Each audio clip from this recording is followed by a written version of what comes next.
lovelies. I know I haven't filmed a YouTube video for a while, so I thought I'd share my look today. It's actually New Year's Eve and I'm just hanging out with my family. I hope you're all well and we all have a great new year. This year I'm sure is going to be a better one for everyone. So without further chit chat, let's get on with this tutorial. Labo Hydrating Lotion, this is a little sample of the Chanel Hydra Water Cream, and I'm just kind of massaging the skin.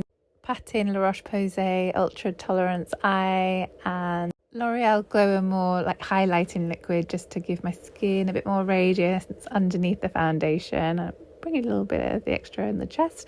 This one is the Bonjour Healthy Mix Serum, and I know some of you might hate me for using this because it's a bit hard to get hold of now. They don't actually really sell it in this country, but you can get it online.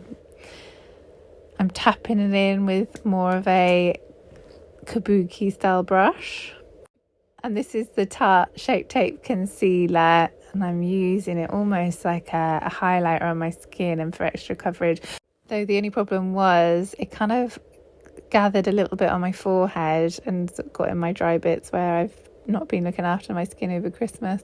Maybelline as an eyeshadow base as usual, and then this is the inglot eyeliner mixed in with the duraline just to make it a little bit easier to blend and more resilient.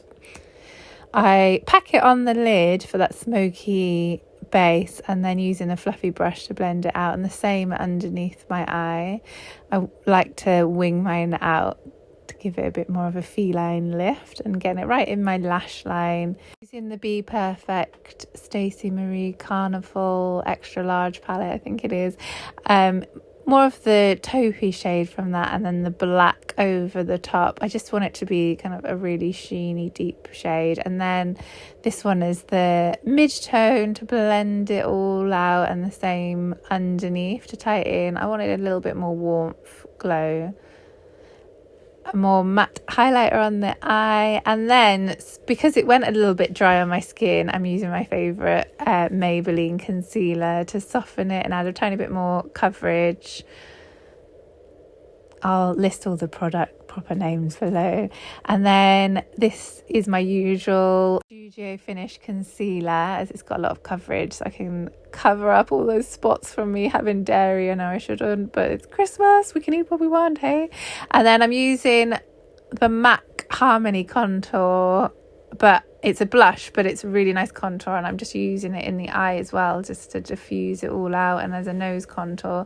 Setting my foundation with Charlotte Tilbury Flawless Finish powder, and then that same MAC Harmony blush to contour the skin. This is like a little pointy brush to get right in the areas under my chin, along my nose, and the usual areas. I wanted to add a little bit more bronzy, so I'm using the Makeup Revolution Glow and Sculpt. The glow area is like too dark for me as a blush, but I'm just using it to warm up my skin a little bit and give it a little bit more glow. For the highlighter on my skin, I'm going back to one of my favourites, which is the Balm Mary Lou Manizer, which I haven't used in a while, and I'm using it on my eyes and my skin. Like that champagne-y finish, and how it kind of, where it's powder, it just sets my foundation a bit more. Mascara is the L'Oreal Lash Paradise, which I'm finding a little bit thick. I don't know, I used to like it, but I don't know how I feel about it now. My favourite lashes at the moment, which are the Eye Candy COCO lashes, and I'm using the same palette but the cool brown shade on my brows. NYX Control Freak. Sorry, I haven't got all of the products in front of me, so I'm not very good at naming them all, as I'm trying to do it at the same time as homeschooling, so I should get back to that. But I use the Catrice eyeliner as usual, and then this is the Wet n Wild pencil in Willow. And I just realised the baby monitor was so loud in the background, crackling. This is just a Maybelline lip pencil, just to make it a little bit more pinky and slightly more defined, because I wanted a contoured lip. Going back with the Peachstock lipstick from MAC. Then I decided to add a little bit more pink into it. So this is the Angel lipstick from MAC. And I'm being a bit greedy, but it's New Year's Eve, so we can go a bit wild. Leilu's being good, trying to keep quiet next to me, and Valente's having a little sleep, so best time to do it. I hope you're all well though. I added Dainty blush, going for a slow-mo there. Dainty brush used to be my favourite one when I worked in MAC. I always ended up putting on people. And a bit of the MAC Technical liner in black. See you soon. Bye.